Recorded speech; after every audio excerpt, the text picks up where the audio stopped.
Sorry. I know. I don't know if this recorded last time. Did it record last time? Well, we all to sleep, and that's why. It's recording now. Yeah, are you sure? Yeah, Okay. it says recording, but I don't know if it recorded last time. I'd like it if it did. You're the computer gal, right? Where's she? I'll ask her to make sure. She wasn't here last week either. I don't really care. Okay, let's go. I'm just doing what I'm doing. This is how I write my books. This is my next thing. How? By talking to people and then writing it up and then fixing it up. So you're part of the process. Very important part of the process because I'm talking to you. So if you write, I once had a question asked, it could be one of us. Definitely. Well, I don't write that way, but you definitely will impact by taking interest. First of all, just by taking interest. And after that, if there's like something that comes up for you that's related to what we spoke of and it has raised a question for you, then asking a question is very inviting for me to explore more. But yeah, I'm a little bit like, I listen to how much the question is sort of part of the flow of things and how much it's just like someone who just went off into something. So it's helpful if you kind of notice that yourself also. Like that's, but those are the things that are helpful, but just like paying attention does a lot. That's really what it is. Okay, cool. Okay, here we are. And this is what we're doing. And we all know why. Because Pesach is coming up. And Haggadah is a central liturgy. I would say it's probably, we have the Chumash and we have the books of learning. I'll put it like this: we have the books of learning, but we really only have two books of practice. The Sidur and the Haggadah. We don't have other books of like a spiritual practice and a guide to a spiritual practice. We don't have other books like that.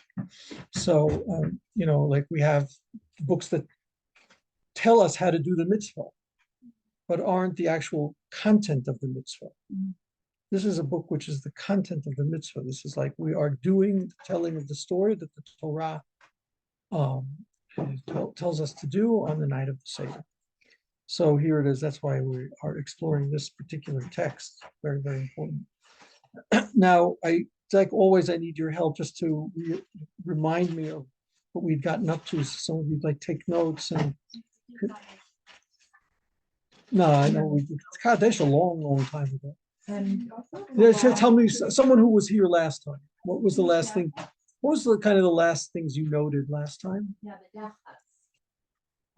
the matzah called harmony. Beautiful. Okay. And did we talk about halach ma'anya?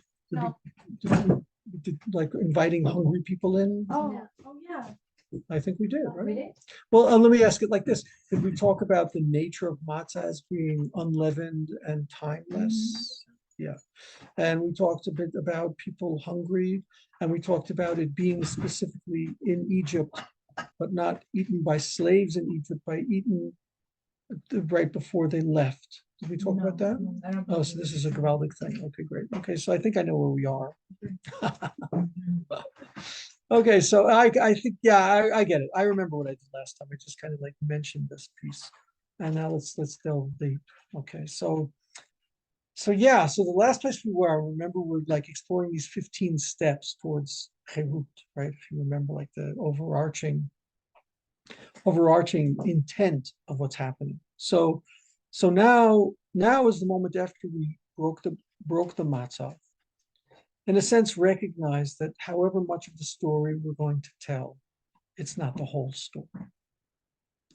And we explored a bit of that, how like your story is not the whole story. Any one of our stories is not the whole story. We're participating in something which is a bigger saga than our own life story. And that's a beautiful thing. Like when you really appreciate that, you're part of something which is a much bigger story than your own. That can actually be a big relief, like it's not upon me to finish this story. It's upon me to fully invest in it because it's my part. but it's only a part. I really think that is one of the most liberating awarenesses a person can have, because we sometimes get so caught up in our ambitions, so caught up in our expectations, that we become enslaved by our ambitions and anticipations and expectations. We become enslaved by them. If I don't get it done, if it doesn't happen, it's like I'm dead. Whoa, wait a minute. It's good to have aspirations. It's even good to have ambitions. It's probably not good to have expectations. Expectations is when you demand that it happen. If it doesn't happen, then you're broken. We're not there, but we are aspiring towards something. The reason that knowing that I'm only part of the story will create an aspiration. Is the English clear to you? What's that? Is an aspiration? Great English. Aspiration as opposed to an expectation is because when I aspire towards, it's kind of can be sort of endless. I always know that no matter what I aspire to and achieve, there's going to be another aspiration waiting around the corner, right? Isn't it that way? Mm-hmm. So like, that's kind of this moment of the yachats. No matter how much of the story I tell, meaning I've broken the matzah, let's just remind ourselves, I've broken the matzah and I'm going to be telling the story over the matzah. But I broke the matzah and therefore only a small piece of the matzah is going to be on the table. The rest of the matzah I hide away. Because there's an endless resource and reservoir of aspirations, of movement, of generating redemptions that will forever be waiting.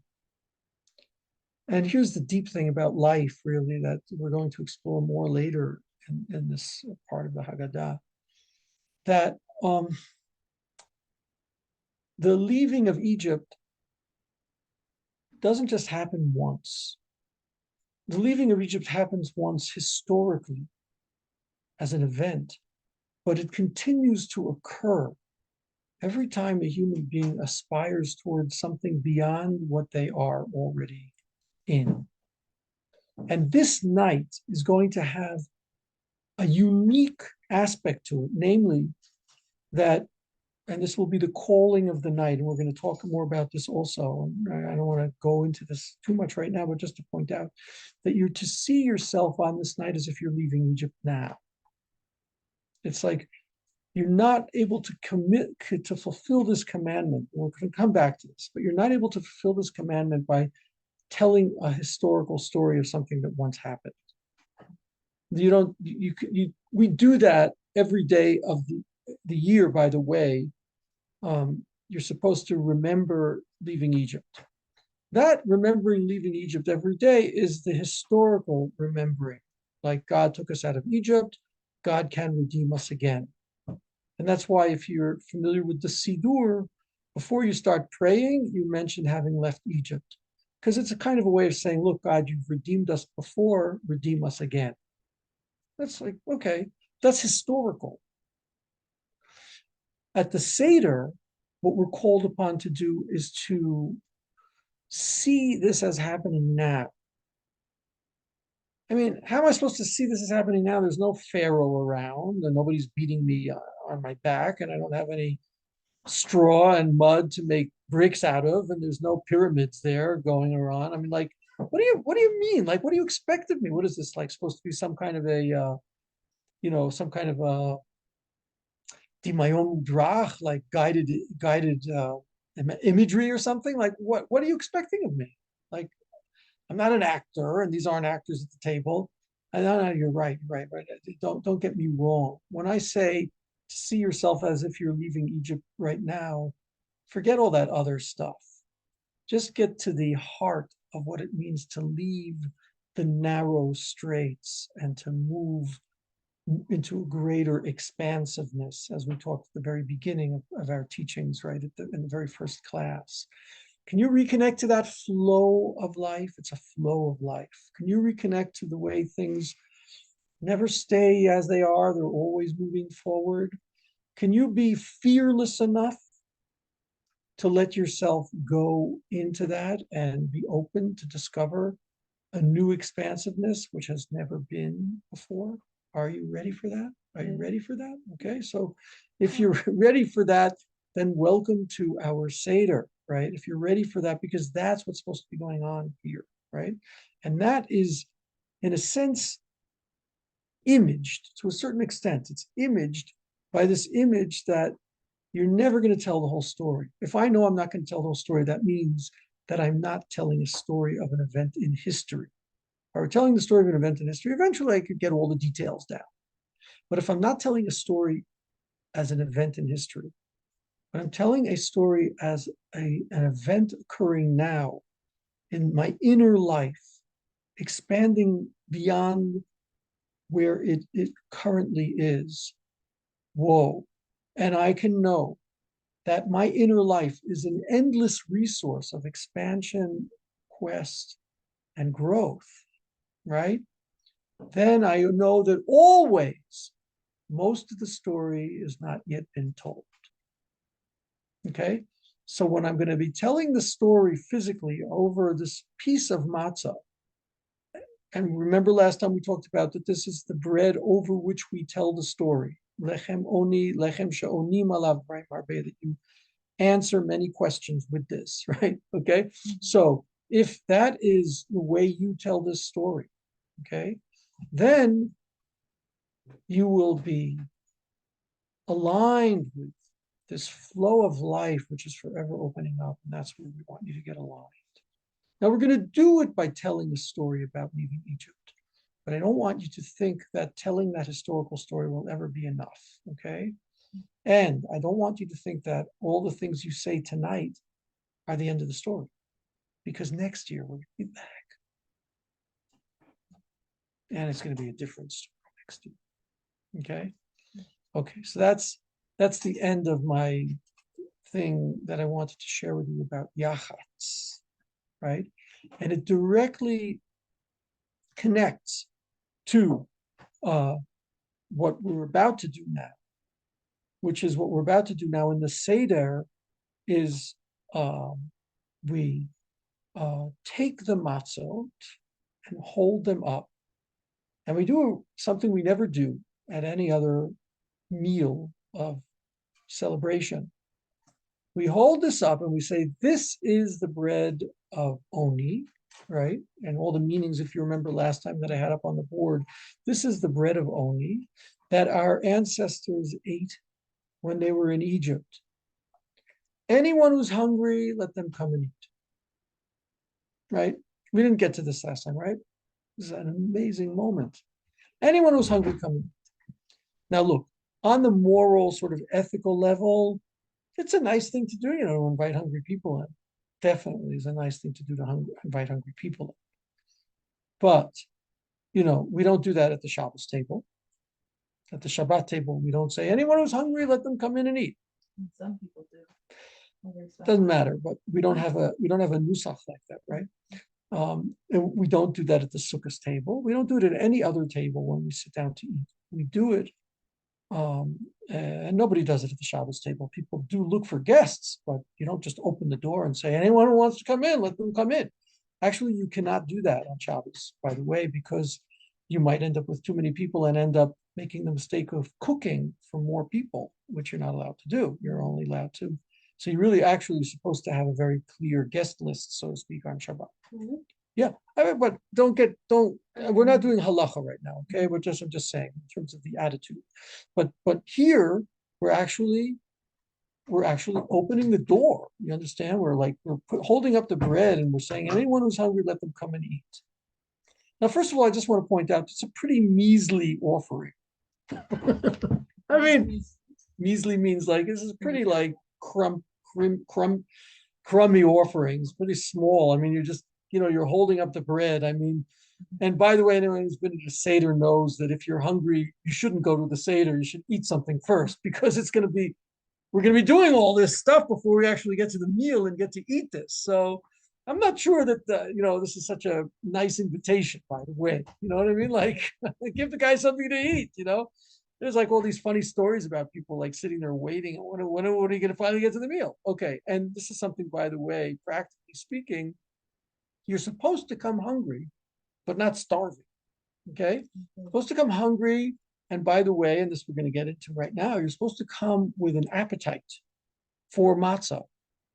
So that actually halachically, speaking of halacha, you're not supposed to have a meal after midday or so, a little bit after midday, lest you not be hungry. You're supposed to come hungry, okay? Not starving, but hungry. And you're not supposed to eat matzah on that day so that you're going to have a desire to eat matzah at night. Desire is very elemental, okay? We're going to come back to that. Desire is very elemental. It's very interesting. Physical desire is elemental.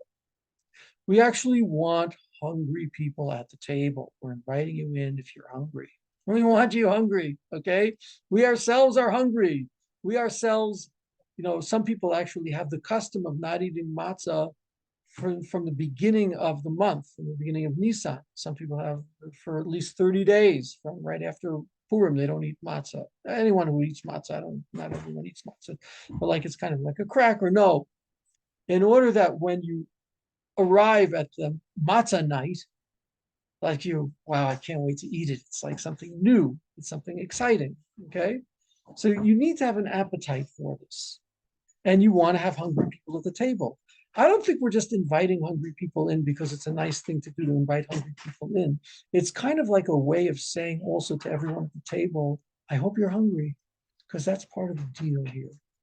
And I'll explain why that's so elemental to the deal, okay, in a moment. But so I want us to appreciate that. Now, this is a really interesting thing, right? I hope you're hungry now to hear the explanation, because hunger actually functions on many levels. It's a physical phenomenon. It can be an emotional phenomenon, hungry for love, right? It can be a mental phenomenon, hungry for understanding and knowledge, right? Correct? I mean, and we actually use the same word for all of these phenomena. Isn't that an interesting thing? And I think the reason is because we are a multifaceted creature in which our bodies, our hearts, our minds are all participating at once, right? And that's what we want here. We want you experiencing lack with an aspiration and desire for fulfillment. And I want to tell you just on the basic, first most basic level, if you don't experience lack and an aspiration and a yearning for fulfillment, this Seder night's not going to go anywhere. It's not going to go anywhere. Because if you think everything's okay, and I'm fine, and you're feeling satisfied and satiated, and you already know the story, I know that story already, and you come to it with an attitude of, like they say, I'm good. I'm good. Thing, I'm good. Like, yeah, it's comfortable. If you're not uncomfortable and have a feeling, no, it's not good. There's something missing. If you don't have that attitude, you will never be liberated, ever. You will always remain ensconced, enclosed in your experience of yourself, and then you become protective of what you've got, and you don't want anyone like kind of, shaking things up. We just explored this when we were talking about rechatz. Just leave me alone, leave me alone. I'm good. When people say that, they're not good. Yeah. Isn't that true? Whenever I hear someone say, I'm good, I know he's not good. He's just trying to protect himself. Okay. I have a question. Like, it sounds like we're learning that it's really important that we stay open and curious about the Seder. And we're learning all these things for each, I don't know, what's it called? Level, whatever. But stage. We're learning all this before the Seder. So at the Seder, what are we learning? Oh, don't worry about that. I hope you'll be at a Seder where people will be saying things you've never heard before. But even if they're not, I want you to understand something. What's your name? Goldie. Goldie. I want you to understand something, Goldie. We're not talking at the Seder about content. What I'm doing for you now is giving you a frame, right? By describing these levels. How you feel that frame is going to be completely personal. What do you need to wash away so that you'll be open and not be afraid of things that look so out of the ordinary to you that you might think they're going to disrupt your life? What do you need to be able to recognize that what happened to you, that's salt water, and nevertheless became a source of growth? Where is your Kadesh? Where is your uniqueness and your participation with a specific and special dedication, right? What's the part of the story that you're telling, and how aware are you of the fact that that story is not yet complete? Goldie, there's like endless newness that can be. And I'm not providing you the things like the Vortlach, the Torahs to say at the Seder. No, please don't take it this way. I'm not teaching you things to, oh, this is going to be great. I'm going to tell all this over at the Seder, and then we're done. I mean, what else are we going to talk about? What do you mean, what else are you going to talk about? We're going to not talk about it. We're going to actually become people who are like this. That's the point. Okay, you get it. Good. I'm glad you asked that question, because it's really scary to me in a way that people not, because I'm intellectual, that people not take this as intellectual content, right? This is always a fear of mine. That's why I play music, because I'm looking to elicit changes in people. My intellect is simply a mechanism or a vehicle for arousing people to look inside No, I understand. and It's the way we're discover. present.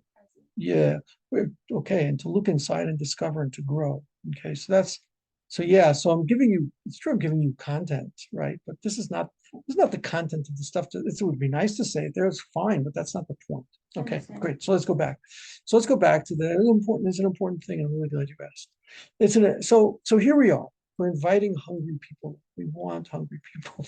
Okay, we want hungry people there, and I hope you'll find what to be hungry for, Goldie. Okay, we want this to be something that matters, that I know that I'm missing something. Okay, that's really elemental. Next, we are doing that by showing this lowly bread, the lowly bread, right? It's very flat bread, it has not become full of itself. If you would have left it for a little bit longer, it would start to bloat, it would start to get bigger, right? It would start to get full of itself. This is the bread of hunger, meaning it's the bread of yearning. It's the bread that knows about itself, that it's, in a sense, story is not over because it has been stopped by the fire at the very most simple beginning that could be, right? So it's completely open to be filled. You understand? Now let's go a little deeper with that, right? So it's like the hungry bread in that way. Let's go a little deeper with that in a very, very beautiful aspect of the matzah. And again, stop me if I'm repeating myself, okay? Very beautiful aspect of the matzah as the bread of freedom. It's the bread of freedom. I know it says it's the bread of affliction, but that's the wrong translation. It's the bread of poorness, meaning it's the simplest bread without anything added on. Okay? Now listen to this. There's another aspect to this, and that is if I can get back to my simplicity, right? Before I started adding on all of the different levels of me, my name, my career, my status, my degrees, you name it, right? I need, in order to become really liberated and look fresh at my life, I need to be able to get back to that basic level of I simply am. I exist in the most simple and basic reality, and to touch that. Okay, so we're showing this to be the bread of responsiveness, as we talked last time, because I can only be fully responsive if I'm not already bloated with all kinds of characterizations of myself, names I call myself, things about me that I say, this is who I am. I'm a rabbi, got 7 kids, and they're all married. Got a lot of nachas from my grandchildren. I'm a teacher. I'm a musician. I'm a lot of stuff. Well, who are you? I just told you. Okay, let me ask that question again. It's like a Zen exercise like that. Who are you? I'm a father. Okay, good. Who are you? Grandfather. Okay, good. Who are you? Teacher. Who are you? Let's just keep doing this for about 3 or 4 hours until you run out of stuff to tell about yourself. Then maybe you'll kind of get to the essence. That essence, and literally the translation of matzah is essence. You know, in Hebrew, meats, the same word as juice. It's what you squeeze out of it. It's the essence. It's the concentrate. What's the concentrate of what you are? What is the essence of who you are? When are you going to get there? Well, I hope that you'll take a moment at the Seder, right? This is a very advanced type Seder. I know there's a lot of kids around, there's a lot of noise, etc. So maybe it'll have to be before the Seder starts, or maybe it'll be during the holiday of Pesach. But the point is, you need to get back to that essence if you're going to be a liberated human being. Otherwise, you're going to forever remain attached and tied up to the things that you've kind of added on to your identity. Now, that's not to say that those things you've added on don't have value, they do. But to really continue your story, it's not always a good idea to just add on to what you've already been doing. It's oftentimes a good idea to wait a minute. I'm going back inside. I'm going to sit in connection with essence right now. I'm going to touch that flatness, which was there and is there before it begins to bloat. That is the bread of liberation. Okay? That's a bread of liberation. So here we are inviting the people who, in a way, like are, you know, if they can stop being hungry as like starving, oh, I need this to survive, but they can experience hunger as a sense of incompleteness. There's more waiting for me. Okay? That's what we need to be able to enter into an orientation of liberation. Okay? This is like very, very precious points, I think, about that. Okay, so now we know that. Now we're there sitting with that bread, and we're inviting hungry people in. We say a very strange thing. We say this is the bread that our ancestors ate in Egypt, in Mitzrayim. Okay? So now let me tell you something that people sometimes say, which my great teacher, the Maharal of Prague, rejects. But just so you know about it, because people say this, oh, they're talking about this unleavened bread because that's what you feed slaves and prisoners because it's hard to digest. So it stays in the stomach a long time and you don't have to give them very much food. There is an interpretation like that. We're not going to buy into that, but just know about that one, okay? The Maharal says, no, you got that wrong. That would make it the bread of enslavement. This is not the bread of enslavement. This is the bread of freedom. What are you doing? So then why are we talking about having eaten it in Egypt? I'll tell you a deep secret. We ate it in Egypt. When did we eat it in Egypt?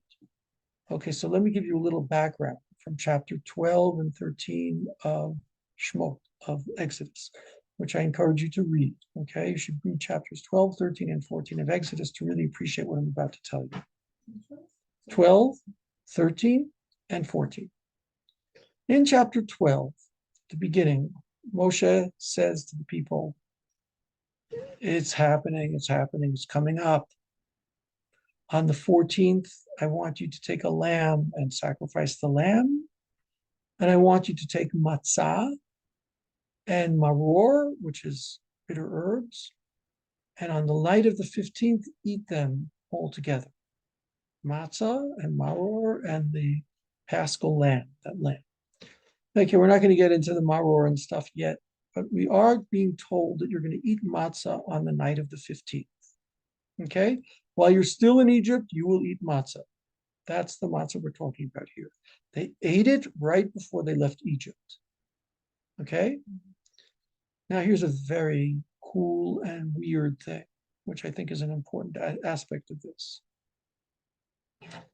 And that is that if you keep reading in the Chumash in these chapters I just told you, you will find something which most people know, and that is that later it says that the children of Israel had to leave Egypt quickly, and so they didn't have time to let their bread leaven. And so they left Egypt carrying matzot. Wait a minute. Moses told them that they're going to be eating matzah that night. And you're telling me it happened because they had to leave quickly? I thought they did it because Moshe told them to do it. Not that they ended up eating matzah because they had to leave quickly. I mean, what's the deal? Which one is it? Was it a matter of a product of their circumstances or a mitzvah that Moshe said this is what you should do? Or perhaps your circumstances are actually what set you up for what you need to do. Oh, that would be interesting, wouldn't it? Like, it's true they had to leave quickly and it couldn't leaven. It's also true that Moshe said, you're going to be eating unleavened bread. Just let's hold this for a second and think about a life in which we face life as a bunch of obstacles we have to overcome, right? Or the obstacles we are facing are what need to be there so we can become what we ought to become. In which way do you see your life?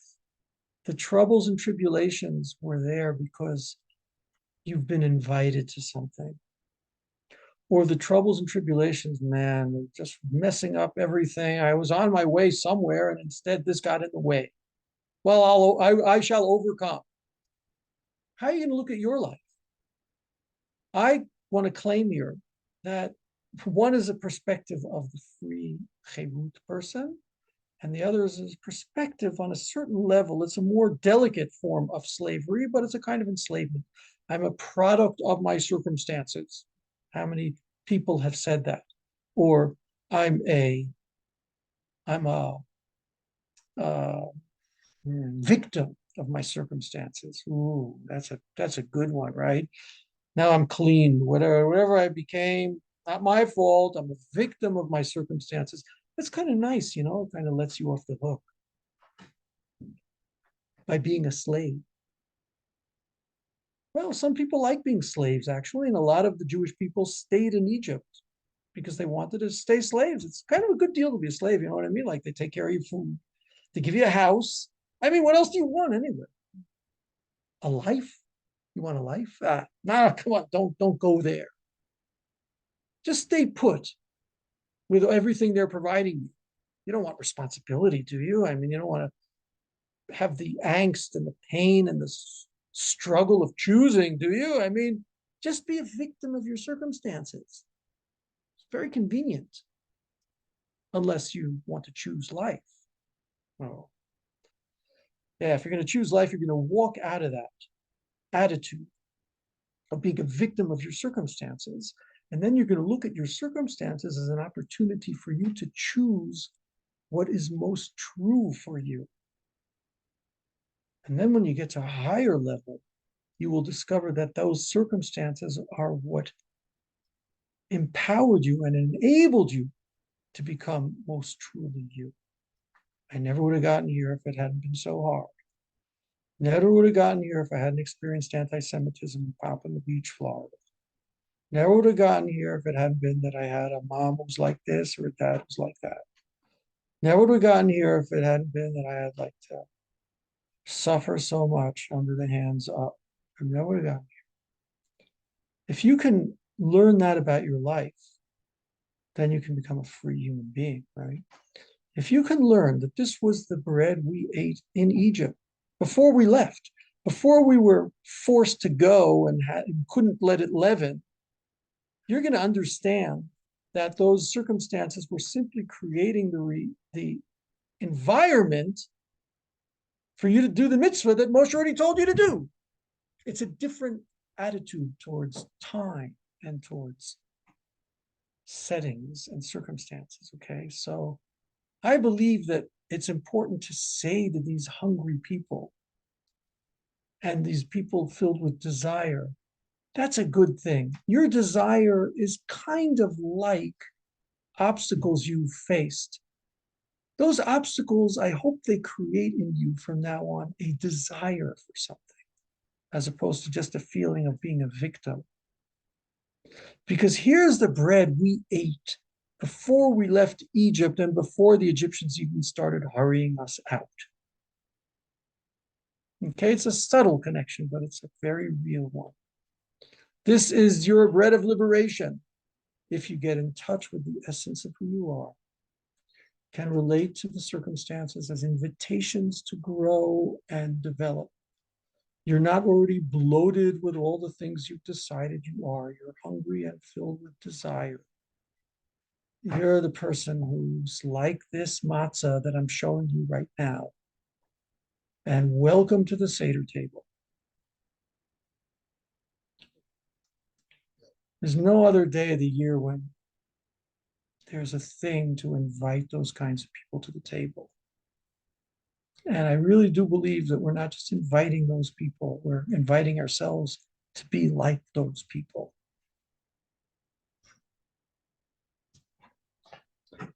Okay, so this is it. Here we are, right? At this very intense moment. And we've done it, right? And then we say some other things which I'm going to kind of less explore, right? But we do then say, now here we are, but next year we will be in Israel. Now here we are, slaves, but next year we will be free. Okay? So that, again, we sort of refer to circumstances which are incomplete still and awaken our aspirations, right?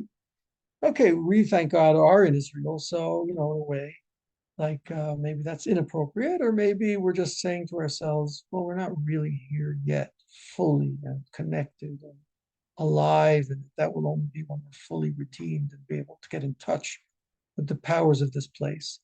However it is, we're kind of doing the same thing you see in a different version. Hungry, aspiring. Here we are now. It's not the way we aspire for it to be. Next year, it will. Okay. And what we do is we say, and this is a very interesting point, which does require a little bit of sort of like Hebrew and Aramaic and a creative mind. So I hope you'll just kind of flow with me for a second, right? And that is this really interesting thing. If you have the Haggadah in front of you, good. If not, that's not bad. We say the following. We say Hashata, which means this year in Aramaic. Hacha, we're here. Mushana, Haba'ah, etc. Right? Hashata, we are here. Next year in Israel. Hashata, we are slaves. Next year, the Shana Haba, free. Now, there's a very interesting phenomenon that's happening in the Haggadah. We switch from Aramaic to Hebrew. Hashata is Aramaic, means this year. Hashata. Shana is Hebrew, which also means year. It's two different words, right? Okay, Hashata. And we do it twice. We do the same thing. We go from Aramaic to Hebrew. Okay. Now Aramaic has a lot of things around it. I don't know if I should. Right? This is a cool picture right here. But every once in a while the sun is in my eyes. I don't know. I really like that Jewish star back there. I think that's very cool. It's not worth it. We're not going to give up on that. I'm going to move forward a little, and then. Anyhow, excuse me. So we have this interesting thing going on. Like now, you should just know, like Aramaic was kind of like for most Jews at a certain point, that was their language when they were living in Babylonia. And Hebrew belonged to the land of Israel. Always, there was also some Aramaic spoken in Israel because the Babylonian Empire had taken control and people learned Aramaic, and it has certain similarities to Hebrew. But basically, this is kind of strange because first we say, here we are now in Aramaic, and then we use Hebrew to talk about going back to Israel. But we don't entirely, because then we say Lashana Haba Be'ara di Yisrael, which goes back to Aramaic. Ara di Yisrael means in the land of Israel. We don't say Eretz Yisrael, which is Hebrew. So actually what we're doing, here's the point. What we're doing is using the only thing that we're actually saying in Hebrew are these words, Shana Haba, right? And then we go back to Aramaic. Shana Haba will be B'nai Chorim, which is Hebrew, Aramaic. Shana Haba Ba'ara di Yisrael. This is the word we want to emphasize, Shana, okay? Shana. You guys with me? Yes. Good. Shana. Everything else is Aramaic except Shana Haba. That's really interesting. That should really perk your interest because something's going on here. Now, I want to point out something. It's a very amazing thing that the next thing we're going to do is ask the question. What's the question? The 4 questions. Come on, gal. What's the 4 questions? Ma nishtana. Ooh, that's interesting. I see those same letters there. Shana. Shana is in the question, which is Ma nishtana halayla ze mikol halaylo. Right? Anyone who's been to Seder remembers that melody, which is like ubiquitous for some reason. Ubiquitous means like everywhere. It's like everyone sings that melody, at least in the Ashkenazi communities. Ma nishtana halayla ze. That's the question the child's going to ask, and we're going to talk about that. What is different about tonight? That we do these weird things tonight, like we're eating matzah. And the kids got to ask those questions. It's got to be hungry to know, okay? But the way we ask that question, this is a very powerful thing. The way we ask this question is by saying, Ma nishtana. Meaning, shana means change, shoni. Lishanot means to change. Shana, which is also the word for year, means change. Yeah, interesting. In other words, we call our year, and in English you just call it year. I don't know what that word means except year.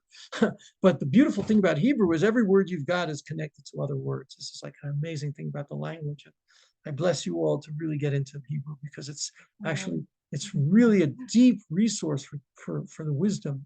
It really is. It's like, it's an amazing language because it's very, very different than other languages in which you have these like roots like shin and nun or shin nun hey, whatever it is, like, and that can mean change. It can mean the year, right? It can mean to repeat something, right? It can mean to sharpen something. We're going to get into these meanings as we go along. It all in that same word. Ooh, how do all these things connect? Well, it's sharp, meaning it's precise, and it means it's thin. So then it's not taking up all the space. It can change. It can cut things up, change them into something else. That's interesting. And the year, I mean, well, the year repeats. It's true. On the one hand, it repeats, but every time it's a new year. There's something changing that's happening, right? See how they're all connected and it's just the same shin nun. And shin nun also is the root for the word shnayim, which means 2. Because when there are 2, that means you haven't just stayed the same. I became this and this and this, and you're shoneh, which means you're different than me. So there's 2 of us. I mean, this is like Hebrew 202, not 101. It's Hebrew 202. But you got to learn Hebrew 101 first, but fine. But this is like important for us right now because what's going on, and this is like so interesting. Hashata means this year, but also hashta in Aramaic means right now. Meaning hashata means this year in Aramaic, and hashta means right now. And actually there are 2 different versions of what you say because the words are so close. Now, why should this year mean the same thing as right now? Because we're talking about being trapped. The word for year in Aramaic isn't change and development. It's we're stuck right here.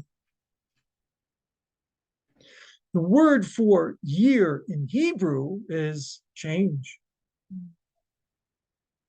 So we say hashta, hacha.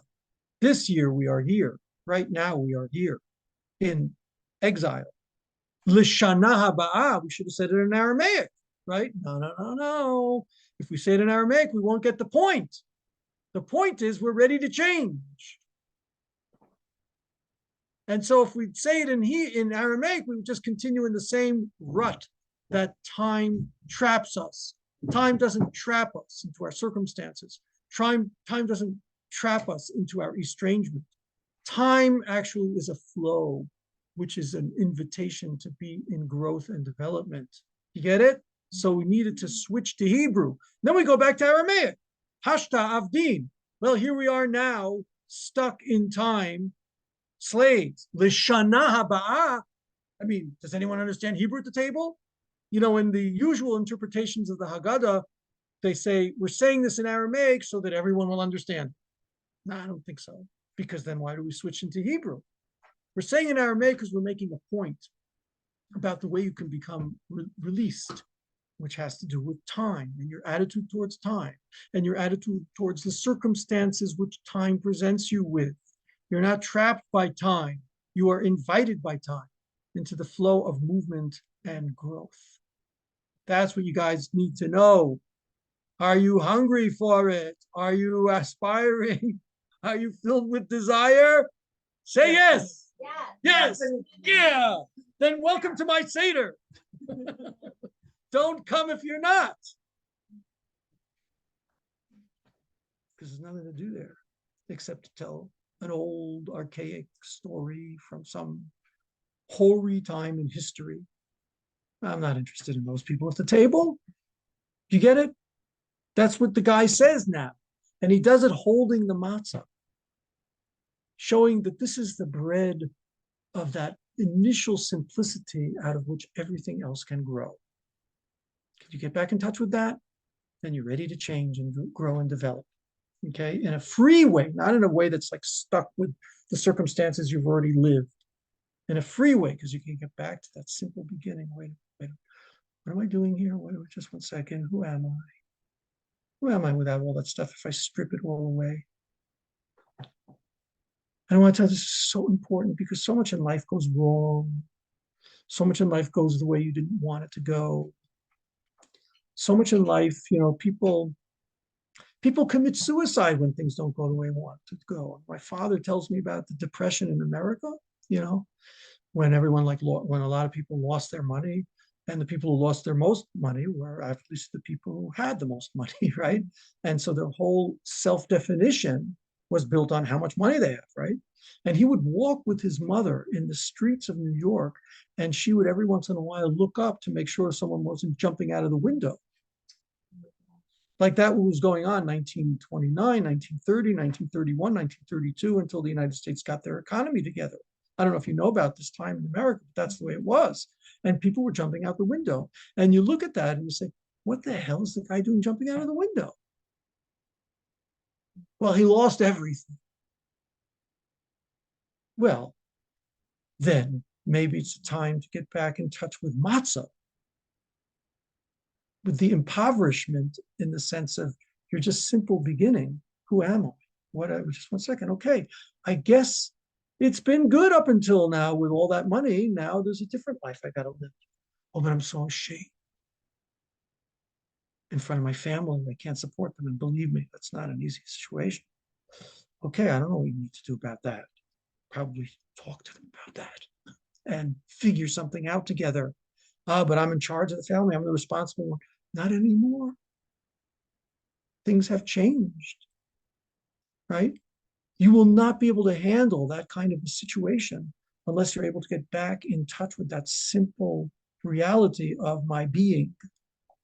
Is that not true? Do you see how that is absolutely crucial to know? I believe there's so much depression and suicide I was just looking up into this. I was interviewed this morning on a television station, a Jewish television station, about suicide and depression and stuff like that. It's gone kind of running rampant again.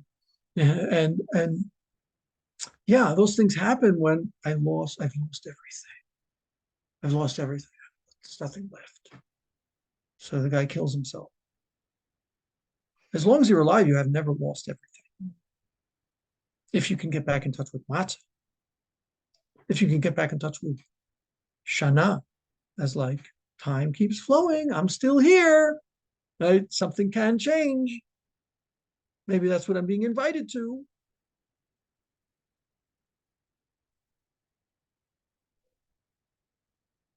Yeah, that's the measure, standard for being a ben chorim, right? Okay, amazing. So, yeah, I kind of feel like this has been enough for today. I think this has been really good. I'm open to questions and explorations, and the Manishtana, I'd like for us to explore next time. Maybe I'll give a little preview, right? The Manishtana.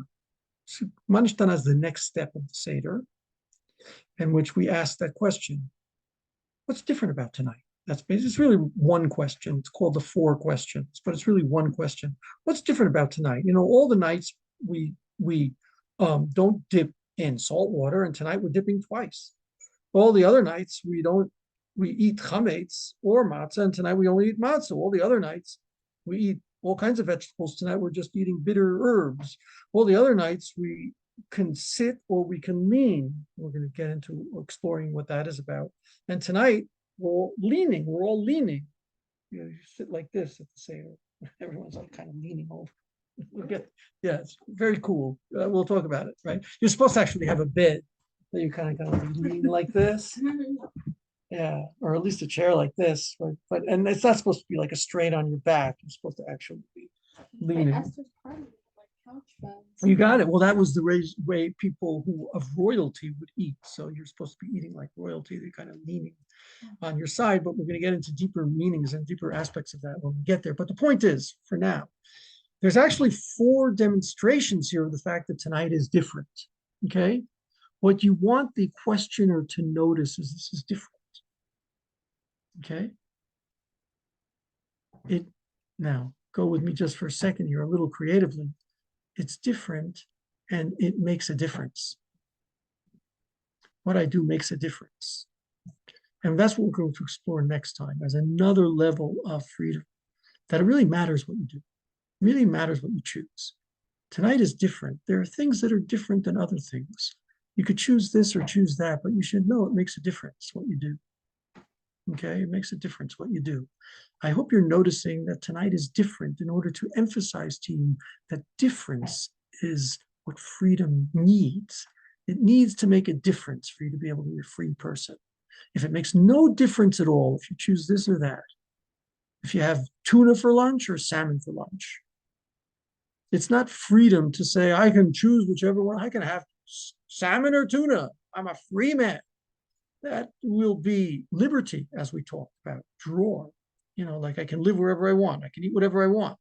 But it will not be the chirut, which says, yeah, but one of those is actually the correct choice for you. It's going to make a difference if you go this way or that way. It's not like if you have salmon, it's the same thing as if you have tuna. It will make a difference what you do. You need to know that what you do makes a difference in order to be truly free.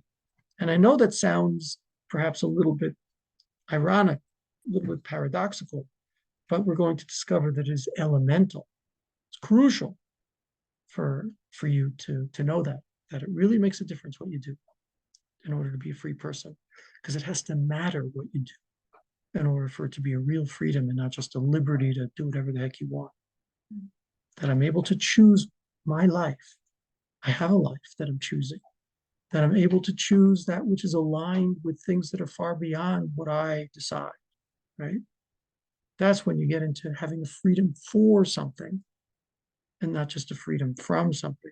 Because starting to hear it, it's like it really makes a difference. There's going to be a character during the Seder, we're going to meet him. He's called the Rasha, like the wicked kid, who basically says nothing matters. It's all stuff you're doing for yourself. He's going to ask, "Ma avodazot lachem?"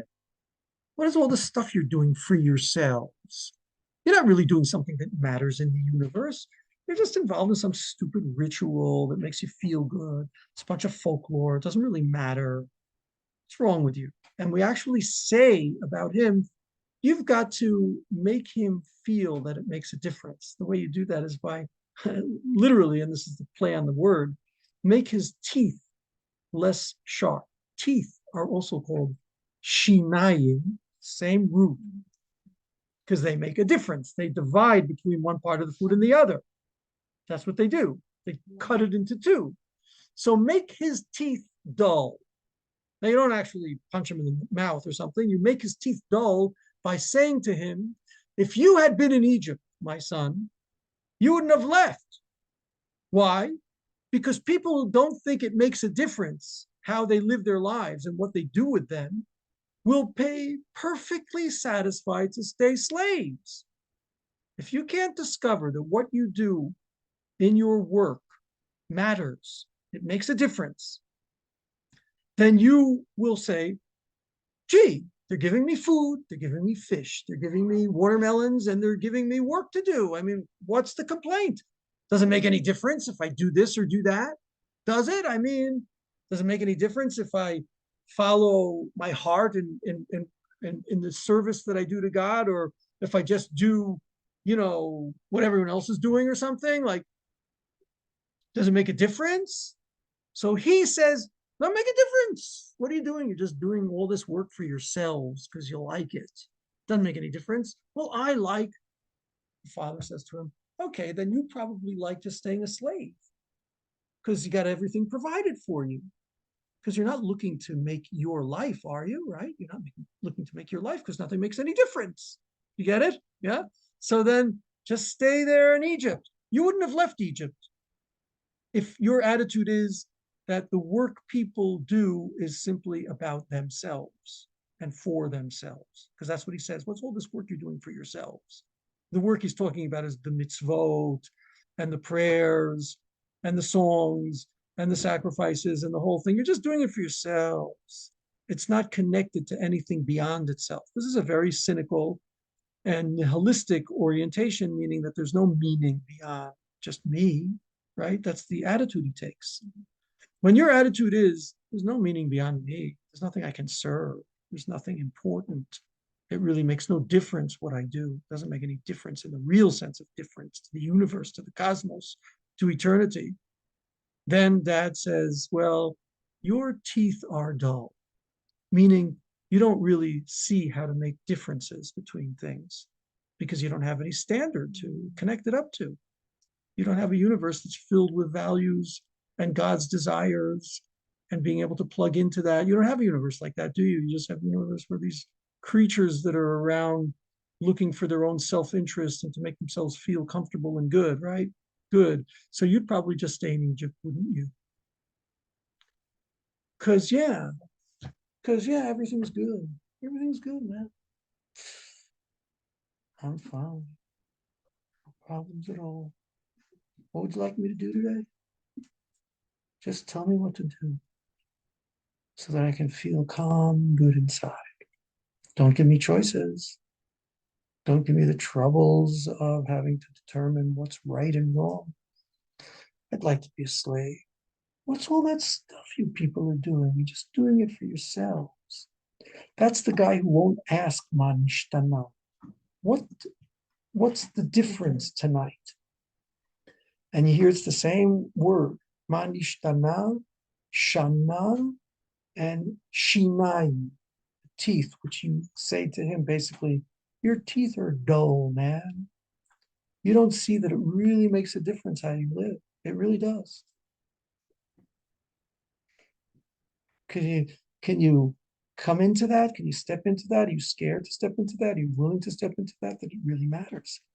If you come to Israel or you stay back, in Mexico, if you stay in a posh career, or you start something which you think is just, I'm sorry, that's just not me. I know there are plenty of people paying me lots of money, but that's just not me. That's not what I'm created here to be. You're willing to, what is all that stuff? You're just doing it for yourself, he says. So he will just stay behind. He would. He would. And we say that to him.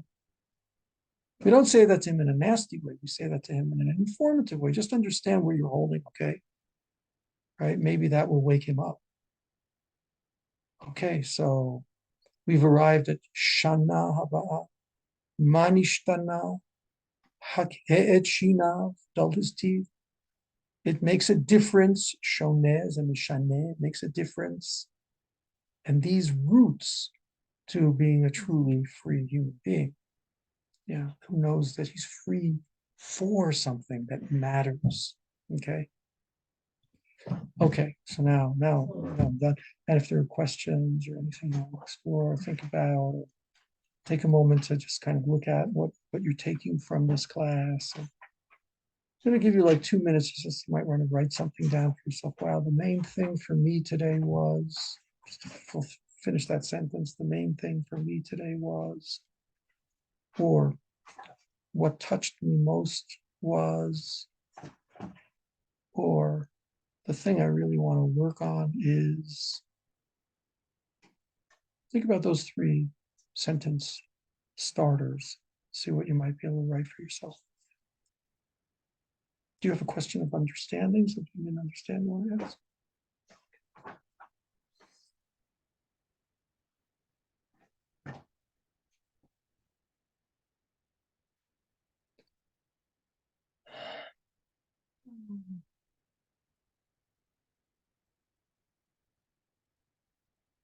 Can I ask about where do I find this? This American Hebrew form? Sure, just it's right there in the Haggadah. Here, sure. What is an idea? Telling the story. It's the next of the 15 steps, in which you begin to tell the story, and you begin telling the story by inviting hungry people in. That's why it's called Magi. You're beginning to tell the story, but you actually begin telling the story by saying, "Here's the bread. We're going to tell the story over." Yeah. I really felt this idea very deeply.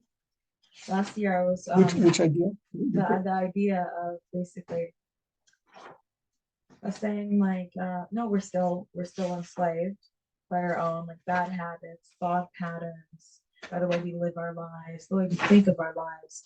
And there is hope, and there is connection, and there is the ability to have humility to become beyond that, and that there's constant changing.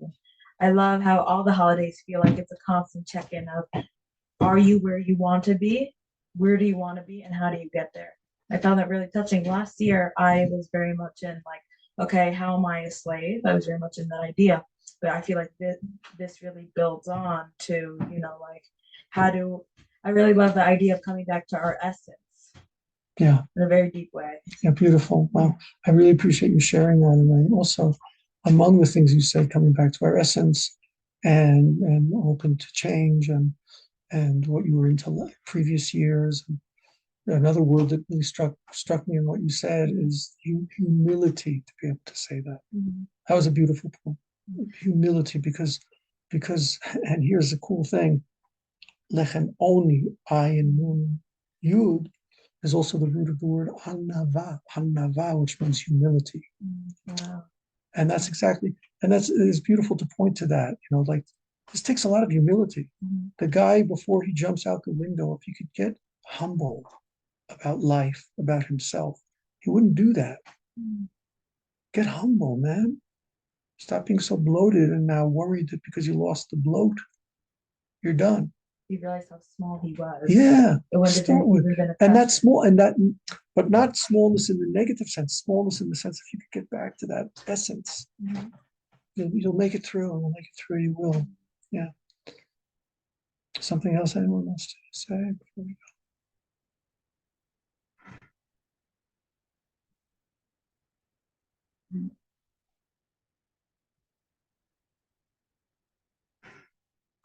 All right, my friends.